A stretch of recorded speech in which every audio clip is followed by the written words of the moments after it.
A recent discovery of mine at a local business near me, which was right down the road from my house, was a store called Wilders. The store is focused on selling plants to the community as well as providing support and education on how to take care of them. This is one plant that I went home on my very first visit. As I was checking out with the owner, she was very relatable, very passionate about her work, and kind of emotional towards the end. She ended up explaining that this plant stemmed off of another plant that was grown by her mother-in-law, which she never got the chance to meet because she passed away, but it was her inspiration to open the store. This relationship that I formed with this business owner made it me really wanting to keep on supporting her dreams of this plant store and referring my friends there. I really wanted to give her a lot of business after this because I could tell how passionate and how important this was to her. My name is Sarah Lemminger. I live in a small community that has small businesses around every corner. I have formed relationships with some of these business owners and have gained an understanding of the purposes behind their business and what drives them to keep pushing forward even after the pandemic that we all faced. Shopping small and local within your community will make a major economic impact, give you better product diversity and customer service, and will also create a sense of community.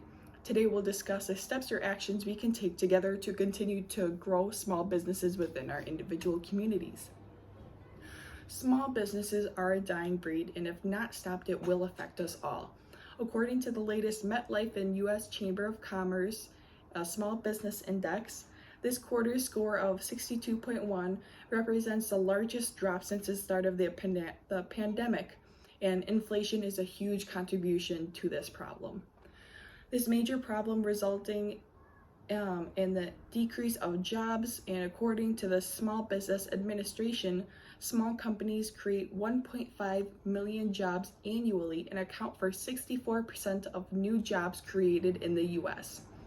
Decreasing job opportunities directly affects your entire community as well as you individually. Indeed.com explains unemployment can cause negative effects such as reduced income causing familial effects and increase of mental and physical health problems. As a community, this has a direct relation to the money contributing to the economy and the lack of goods or products sold. This suggests a downward spiral starting from small businesses that spreads through your local community through a disease. So we can talk about the solution. What can we do about this? The CDC Small Business Finance is a nonprofit advocate for small businesses. They have many lists of actions on their website, but here's just a few. Tipping generously. The more money you invest into these products from local businesses, the more money will go back into your own community. Buying gift cards and merchandise not only advertises their products, but encourages others to go check out the small businesses and even purchase their products. Getting digital is super important in today's society. Share, repost, retweet, any forms of social media advertising, spreading the word with friends will attract so many new customers to them. And tag a close friend on one of their posts. This will direct your friends right on their small business page and really get them to check it out. Write a review. The more reviews that stores get, especially on Google, the more that they are suggested in a Google search. Good reviews are extremely encouraging to new customers who are thinking about checking it out. Be caring. Show your appreciation. This is very encouraging to small business owners who may be struggling more than you know. Verbal appreciation strengthens and motivates these small business owners. Referring your friends and family is another very easy step that you can take. Your friends and family likely trust your judgment. I have personally brought many of my family members and friends to local businesses in their area by just telling them how much I love their products. I have personally seen this work with my sister's small business. She's been in the beauty industry for some time and just recently opened her own salon, and We share her posts all the time, all over social media, tell people all about it, hand out business cards even if you can is another good tip, and this attracts so many new clients for her.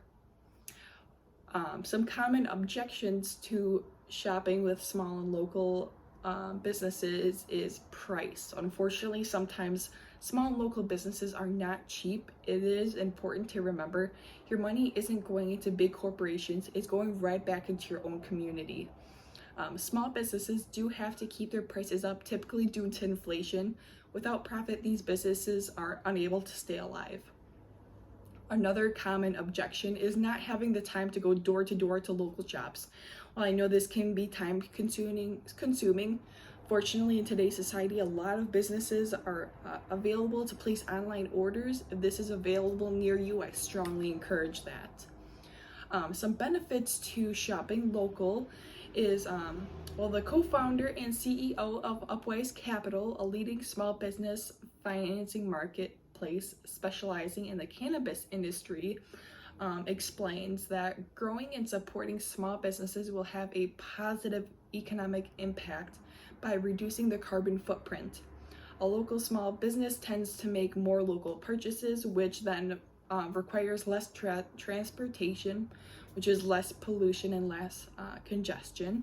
According to the civic economics, for every dollar you spend at an independent business, 3 times more money is returned into the local economy compared to that spent at a larger chain, which would be 50 times more compared to an online realtor. This money is going right back into the community you live in, helping to support valuable programs for you, yourself, and your family. Strengthening your sense of community and relationships is another big benefit. You're much more likely to get to know small business owners in your neighborhood, according to a study conducted by Trulia and noted in Forbes. The second most popular desire amongst urbanites is a stronger sense of community. Number 1 being more local restaurants. I can personally vouch for this benefit with my personal experience at Wilder's that we talked to the beginning. Better product diversity and customer service is a third benefit to supporting your local businesses.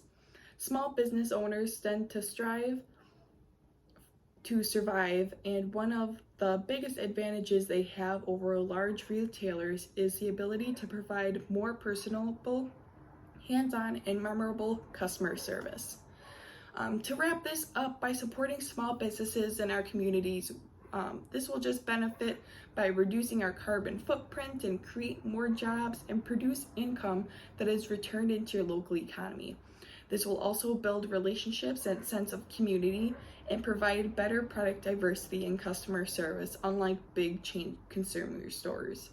The consequences we face if we don't support small businesses are the loss of jobs, reduced income, and mental and physical health problems.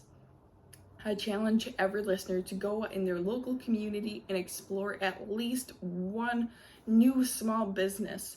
After your experience, think back to yourself, how can you incorporate some of their products into your lifestyle? And lastly, do not forget to leave a Google review. Spread the word, tell your friends all over social media about your positive experience. Actress Emma Watson once said, "As consumers, we have so much power to change the world by just being careful in what we buy. And remember, you have the ability to make someone's dream come true." Thank you for listening. I hope you enjoy getting to know the local business owners in your community.